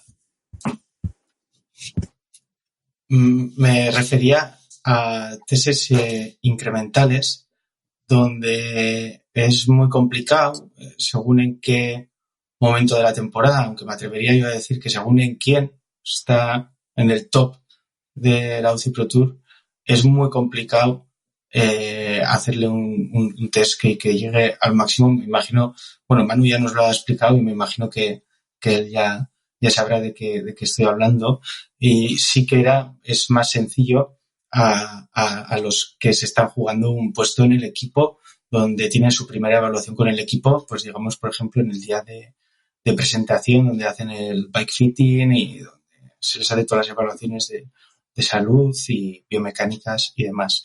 La pregunta que he hecho, que realmente es por motivación personal, porque lo quería conocer, pero quizá no la he formulado bien y venía un poco referida porque ha sido tras el comentario de Juan, como pensando en que quizá este componente que habéis confirmado pueda ser el que introduzca ruido a la hora de pautar entrenamiento en función de esa variable que tiene una motivación, un componente subjetivo. También con las mediciones de lactato que ha dicho Manu, si estandarizas bien, la historia es estandarizar bien los procedimientos y el contexto y la hora, el día, la dieta, el ejercicio del día anterior, pero a priori son datos algo más objetivos donde ese componente subjetivo no está. Pero bueno, otra vez me he ido al debate que quería evitar, así que lo dejo aquí. Juan. Sí, nada, yo quería volver a la idea, entonces, en definitiva, en el mundo del entrenamiento es bueno saber todas estas cosas, pero después, en definitiva, es mucho más práctico de lo que uno cree. Y un deportista más o menos bueno sabe a dónde está y, por ejemplo, ahí decía recién, bueno, si le calculo 375, sé que 385 va al severo, entonces 365 estaría casi seguro en el pesado, fenómeno. Entonces estamos hablando de esos 20 watts de margen.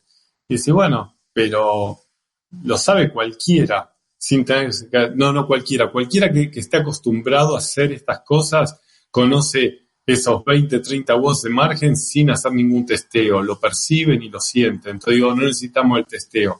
Con el MLC o con decir, bueno, esta persona opera al estado estable a 5 milimolas. Sí, pero si no tenés una dieta exactamente igual y todas las condiciones muy estandarizadas, 5 milimolas al día siguiente puede ser algo distinto a lo que era el día que testeaste el máximo estado estable de lactato. Entonces, en definitiva, a veces enloquecemos, esto pensando un poco en la parte práctica que hablabas, Manuel, enloquecemos con los detalles de los 10, 20 watts, cuando en definitiva cualquier deportista, ni siquiera de elite, que tenga un poquito de experiencia, conoce a qué velocidad y a qué potencia tiene que andar, y si a esa potencia algo no funciona, va a hacer ajustes porque se autorregulan y se autorregulan muy bien. Entonces ahí es donde hay un conflicto interno para mí entre, bueno, la precisión que buscamos con la medición y la realidad que es que el atleta a veces sabe mejor que el test que hicimos la semana pasada o el día anterior. Porque, de nuevo, todos estos umbrales son dinámicos. ¿Pablo? Sí, yo la verdad es que lo primero que quiere decir es que quien mejor se conoce es uno mismo. O sea, al final, y sobre todo una persona que se dedica a entrenar entre 20 y 25, 30 horas semanales, 30 no sé, pero 20, 25 horas semanales seguro, el conocimiento que tiene sobre uno mismo, si realmente pone atención en aquello que está realizando, es brutal. Muchas veces puede mandar más la percepción que tú tienes que lo que te está dictaminando el reloj, incluso o el Garmin, o el GPS, o el medidor de potencia, o el aparato que estés utilizando. Y en ese sentido, sí que creo que eso puede ser válido tanto para el deportista que es recreacional y que sale con la grupeta los domingos y que no quiere quedarse en el puerto porque ahí hay una lucha de ego entre los compañeros de grupeta, como el que se está jugando el Tour de Francia. Es decir, al final quien se juega el Tour de Francia o quien se está jugando una carrera no está mirando a qué pulsaciones va, ni está mirando a qué vatios va mirando dónde están los rivales, si yo tengo un rival delante o si lo tengo detrás, si le quiero meter más tiempo o si le quiero recuperar tiempo, y al final tú ahí no estás mirando nada más que intentar dar tu máximo contenido, porque si habláramos del término máximo matemático sería que el pobre ya cancelaría, pero realmente creo que eso es más interesante y que aporta más al conocimiento y que luego eso se pueda llevar a la práctica, tanto por deportistas profesionales como por deportistas no profesionales de competición, amateurs o la persona que entrena 3 veces por semana, de conocerse a sí mismo, saber cuáles son sus adaptaciones, cómo se va adaptando. Creo que es un debate mucho más interesante que realmente saber el valor exacto por el cual estás entrando en un valor o estás dejando de estar en otro valor. En ese sentido, muy, muy de acuerdo con lo que comentaba Juan.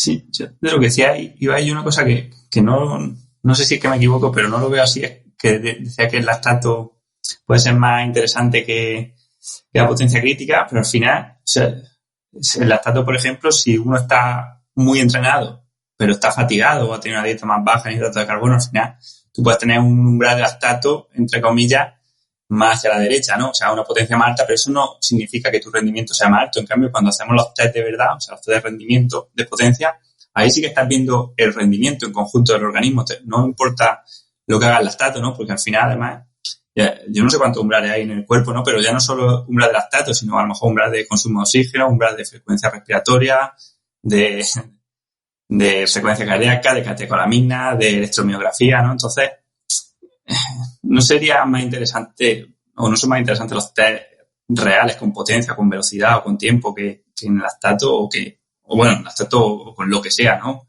Hay gente que lo hace con DF alfa 1, ¿no? Pues tampoco me gusta. A un comentario que, perdón, Ibar, cortito. La potencia a la que pasa, hemos manipulado las dietas y la potencia a la que pasa el umbral es lo mismo, pero las concentraciones pueden cambiar. Entonces, cuando querés usar la concentración absoluta como el punto de referencia, ahí es donde te falla. Pero si la potencia la encontraste con cierta precisión, ahí tendrías que estar bien. La pregunta que le dejo para Pablo, para que otro día charlemos, es decir, ¿y para qué estudiamos todas estas cosas si los deportistas saben? Que yo sé que plantea a veces, está bueno estudiar todas estas cosas y por otro lado nos contradecimos diciendo, bueno, pero en definitiva, cada uno se autorregula y sabe lo que está haciendo, pero bueno, se nos acaba el trabajo si lo planteamos Bueno, así. o no, que hay un universo muy grande después también de todo lo que estudiamos y es de mucha aplicabilidad, pero sí que es verdad que a veces nos perdemos en el detalle en lugar de entender cuáles son el proceso o los principios que hay detrás de todo esto, ¿no? De cómo funciona realmente el organismo. Vamos quizás excesivamente al detalle, buscar ese valor único que me diga si lo estoy haciendo bien o lo estoy haciendo mal. Y perdemos seguridad en interpretar toda la información que durante años hemos ido almacenando y que sabemos y que conocemos, pero que por desconexión con nosotros mismos muchas veces al hacer deporte la hemos perdido.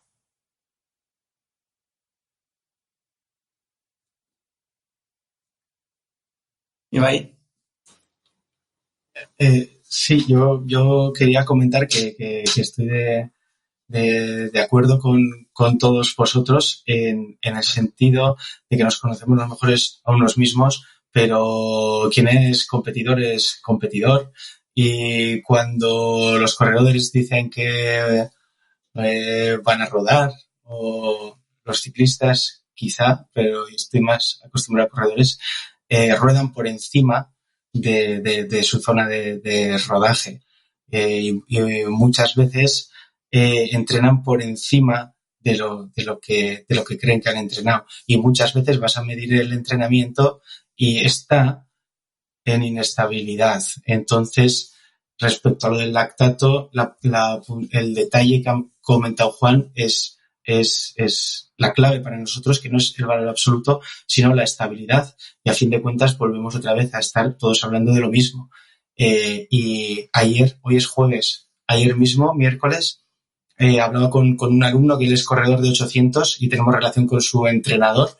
Entonces ellos ya, según el tipo de entrenamiento que hacen, si van a hacer un entrenamiento como es 800istas y van a hacer un entrenamiento de series de alta intensidad, ellos ya están con el lactatómetro y van midiendo al finalizar cada serie para saber si están o no pasándose. Y muchas veces lo que ocurre es que suelen obtener la marca personal antes, la marca del año, mejor dicho, antes de su objetivo de la temporada, ¿no?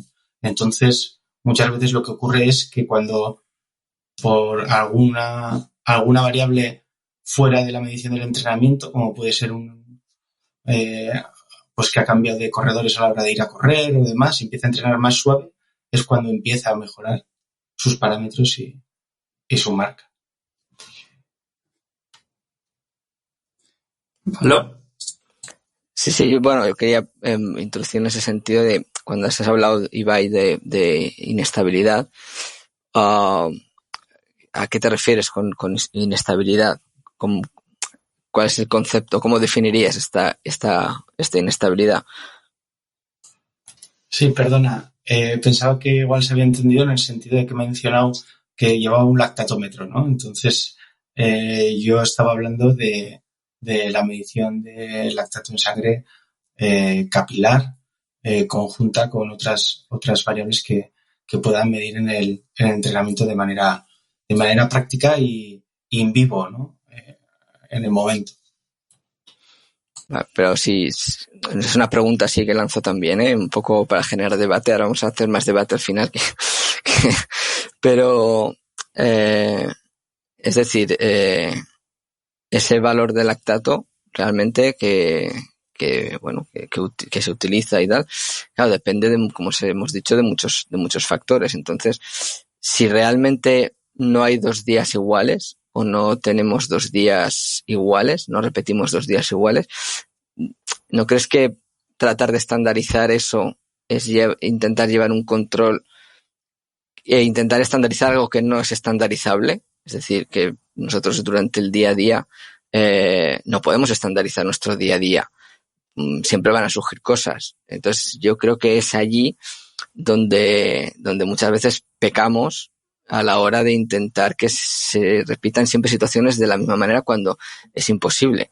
No, es igual que pasa, esto por ejemplo lo entienden muy bien los entrenadores de fútbol, ¿no? Ahora que Argentina ha sido campeona del mundo, pues dentro del grupo tenemos varios personas que se dedican a los entrenadores de equipos de fútbol. Entonces, claro, dentro del fútbol se dice nunca hay dos situaciones iguales. O sea, el jugador nunca se va a encontrar con dos situaciones iguales. Pues yo creo que en el deporte individual esto también pasa. Nunca te vas a encontrar en las mismas condiciones tanto del día anterior como de lo que pasará una semana después, como de la carrera, etcétera. Entonces, a veces el intentar estandarizar si realmente luego resulta que consigues tu mejor marca unos días previos a la competición que necesitas hacer, quizá algo hay que cuestionarse. No sé si lo veis de esa manera. Yo creo que hemos dicho lo mismo, porque yo no hablaba de estandarizar, precisamente estaba hablando de medir el entrenamiento, porque lo que cuenta es entrenamiento. Estoy estable o inestable hoy en estas condiciones, con este viento, con el cansancio que tengo. Así que creo que justo estamos hablando precisamente de lo mismo. Yo me refería que a la hora de comparar dos evaluaciones diferentes, cuanto más estandarizadas estén, mejor. Pero cuando tú vas a valorar cómo estás respondiendo a este entrenamiento, lo que más cuenta es esa propia respuesta en ese momento. Así que lo hemos dicho diferente, pero yo creo que hemos dicho, si no me equivoco, Pablo, exactamente lo mismo.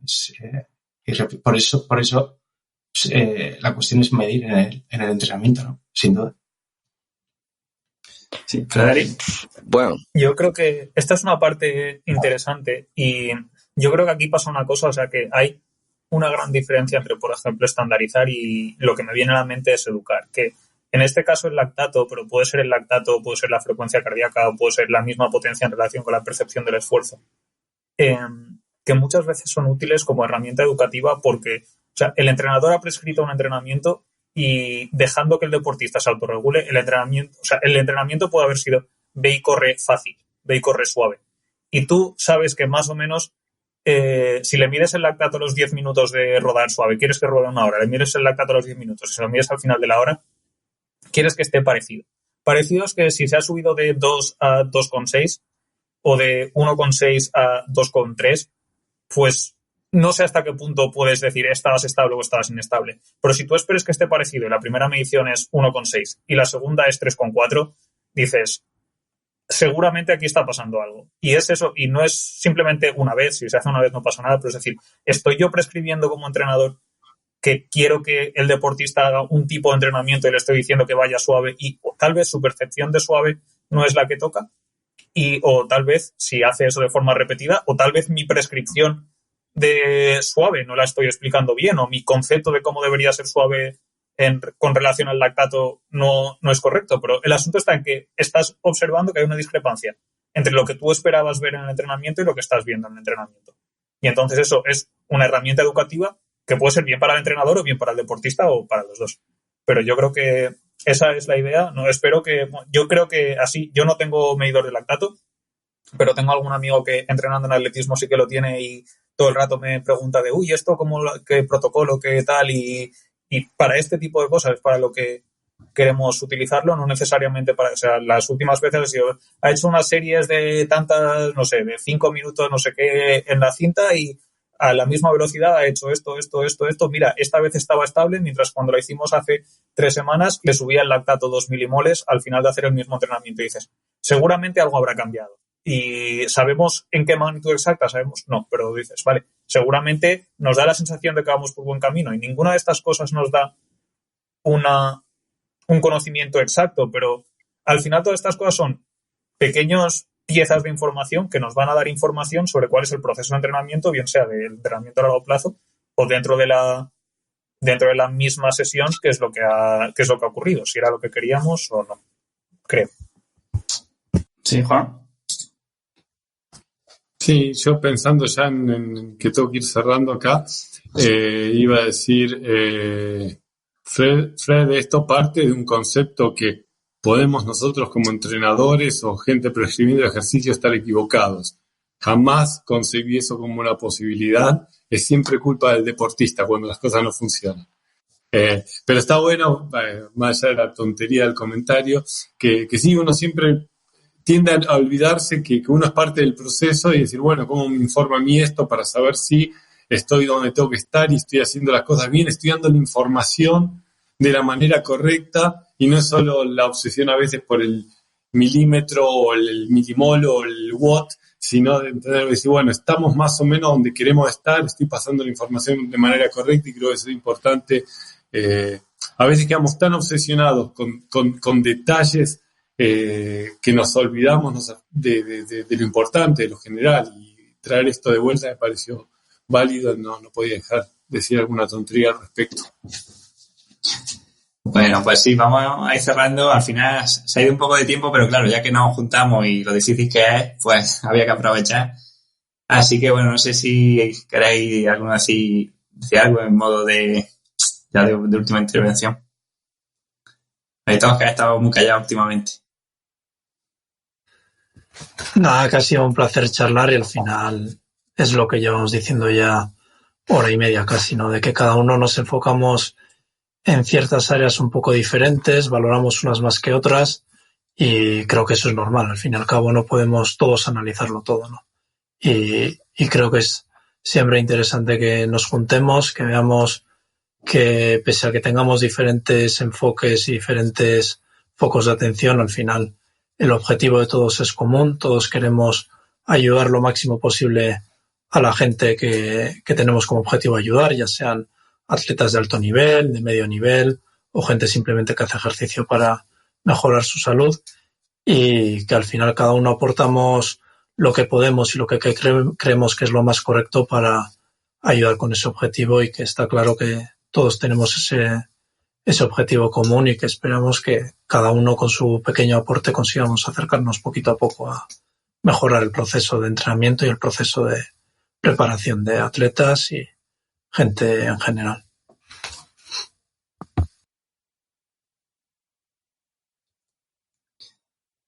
Genial. Bueno, pues personalmente la verdad que es un lujo de verdad haberos tenido aquí. Creo que bueno, que es una cosa súper interesante, ¿no? Que podamos juntarnos y bueno, espero que no sea la última vez.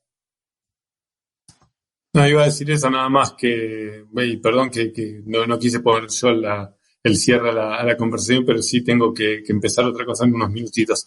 Pero sí, hay mucho más espacio en común que diferencias y a veces está bueno que se vea eso también más que la discusión que genera, que vende más, pero también cansa mucho más emocionalmente. Así que está bueno generar estos espacios y Manu, contá conmigo cuando quieras, nos podemos juntar otro día todos y cambiar el enfoque, cambiar el tema. Pero gracias por la invitación y gracias a todos por compartir un rato que siempre está bueno. Genial, pues sí, Federico. Yo, Manu, te quería decir que en algún podcast que escucho, estoy pensando ahora mismo en The Fast Talk, que también es de ciclismo. Una cosa que hacen cuando llevan a varias personas a la vez es al final hacer como lo que acaba de hacer Aitor y lo que acaba de hacer Juan, que cada persona diga más o menos cuál es su sumario, de su resumen en un minuto o menos, así de decir qué piensa cada uno, qué sacamos de aquí. No sé si exactamente como conclusión, pero pienso que igual es bueno para los oyentes. Pues venga, te toca. Empiezo yo, vale. Pues en mi caso yo diría que para los deportistas que os habéis dado cuenta de qué pasa aquí, o sea, muchas veces para los deportistas verán, no sé si en foros o en Twitter o en Instagram o donde sea, que alguien dice la potencia crítica es lo bueno o no hemos hablado del FTP porque no es científico desde el punto de vista que ningún científico de verdad se dedica a estudiarlo, pero el FTP o el MLSS, ¿cuál es la mejor forma de medir el umbral? Los deportistas van a ver todo esto, pero cuando juntas a unos cuantos científicos desde puntos de vista distintos, que cada uno piensa una cosa, al final todos están mucho más de acuerdo en lo que en esto. Entonces, que que es importante que los deportistas lean, aprendan, que vean vídeos, que escuchen podcasts, pero que al final que no hagan lo que hace a veces algunas personas de decir, no, el FTP es lo mejor y este modelo es el mejor y esto es lo mejor y esto es lo bueno, tanto para los deportistas como para los entrenadores, sino que se informen en general, se informen de cómo funciona esto de forma global y de todas las perspectivas para luego al final formar su opinión, que seguramente nunca va a ser una verdad absoluta. Qué bueno, qué bueno. Sí, al final la gente se deja deslumbrar muchas veces por lo que parece más difícil o por lo que está lleno de colorines. Ibai, por ejemplo, ¿quieres cerrar? Sí, yo también dar muchas gracias. Es un placer poder estar hoy aquí con perfiles tan diversos y tan reconocidos y de prestigio. Y como ya habéis visto, han salido muchas ideas de las cuales parece que las tenemos estudiadas en profundidad. Por lo tanto, con una nos hubiera valido para poder cubrir todo este podcast entero. Así que nada, un placer. Me quedo con muchas ganas de hablar con muchas cosas y de muchas dudas que tengo. Y simplemente quiero añadir que muchas veces un poco de los últimos comentarios que han salido de los deportistas que más aprendemos son aquellos que no tienen entrenadores, ¿no? Y viceversa. Yo creo que ellos también de nosotros. Y muchas gracias. Y aquí también me tenéis para cuando queráis. Y muchas gracias. Pablo, tienes tu minuto. Bueno, minuto de gloria aquí para hacer, no, que un verdadero placer, la verdad, conocer gente que sí que los conoces por otras vías académicas o vía podcast, etcétera, pero que compartir. Al final yo creo que es la manera de aportar a la ciencia. Al final la ciencia lo único que busca es mejorar la vida de la gente que al final es la usuaria de todo esto. Nosotros le damos la vuelta, pero la gente al final lo aplica. Y bueno, sí, al final es un poco lo que comentábamos al principio, ¿no? Que buscar estos espacios en los cuales gente de diferentes con diferentes perspectivas acabe hablando un lenguaje común, se entienda, pues sí que es verdad que no venderá más, pero yo creo que también es bonito ver cómo toda la gente al final hablando y entendiéndose se puede llegar mucho más lejos que a través de discusiones, ¿no? Entonces nada, un placer y lo mismo, cuenta conmigo y me ha quedado muchas cosas por hablar y por debatir y por poner encima de la mesa, pero esto ya será para otro podcast, obviamente. Perfecto. No sé si, Juan, ¿queréis repetir o ya lo que habéis dicho sirve? Bueno, pues problema solucionado, ¿no? Ahora ya por la transición energética. Bueno, pues nada, chicos, estamos en contacto.